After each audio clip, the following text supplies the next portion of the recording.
செய்யலாம்?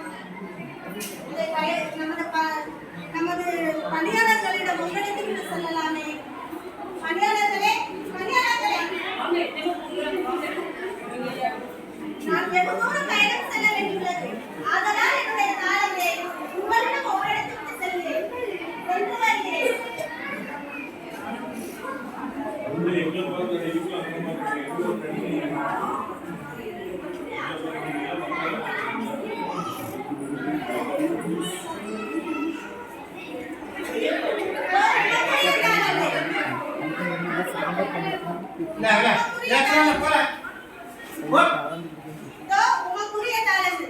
நான் வெகு தூரம் பயணம் செல்ல வேண்டியுள்ளது. ஆதலால் நான் சென்று வருகிறேன்.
என்ன பண்ணலாம்? இல்ல வியாபாரம் பண்ணலாம்.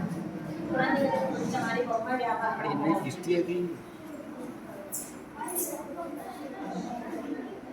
பொம்மை பொம்மை பொம்மை வேணுமாமா? பொம்மை பொம்மை வேணுமாமா? பொம்மை 2 தாளமா?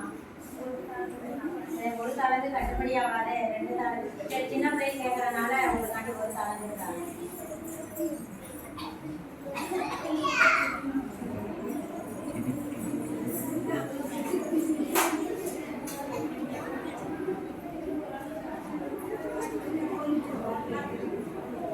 தாளத்தை வச்சு நம்ம என்ன செய்யலாம்?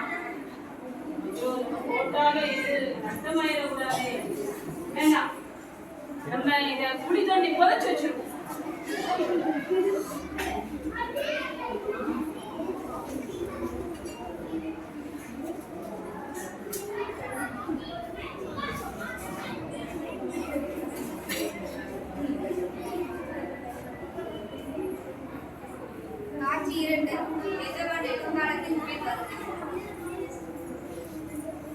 எத்தனை வெளியூர்கள் சென்றாலும் நம்ம சொந்த மண்ணில் கால் வைக்கும் போது அதன் சுகமோ சுகம். பணியாளர்களே, பணியாளர்களே,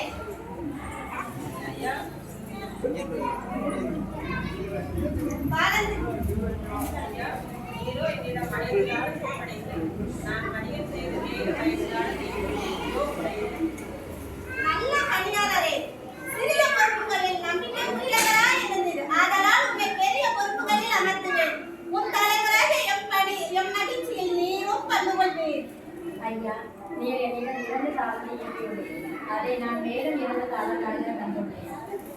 நல்ல பணியாளரே, சிறிய பொறுப்புகளில் நம்பிக்கைக்குரியவராய் இருந்தேன். ஆதலால் உன்னை பெரிய பொறுப்புகளில் அமர்த்துவேன். எம் தலைவராக எம் மகிழ்ச்சியில் நீரும் பங்கு கொள்வேன். ஐயா, நீ கடின உள்ளத்தினர், விதைக்காத இடத்திலும் அறுவடை செய்பவர், துருவாத இடத்திலும் விளைச்சலை சேகரிப்பவர் என்பதை அறிவேன். உமக்கு அஞ்சியதால் நான் போய் உம்முடைய தாளந்து நிலத்தில் புதைத்து வைத்தேன். இதோ பாரும் உம்முடைய தாளந்து.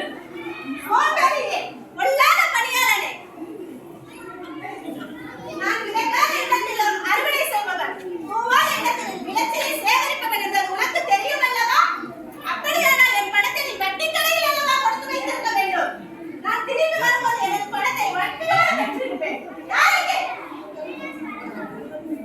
இவரிடம் உள்ள தாளத்தை வந்து 10 தாளத்து உள்ளவரிடம் ஒப்படையுங்கள். ஏனெனில் உள்ளவர் எவருக்கும் கொடுக்கப்படும், இல்லாதவரிடம் உள்ளதற்கு எடுக்கப்படும். யாருக்கு இந்த சோம்பேறியை புறக்கே உள்ள இருளில் தள்ளுங்கள். அங்கே அழுகையும் அங்கலாய்ப்பும் இருக்கும்.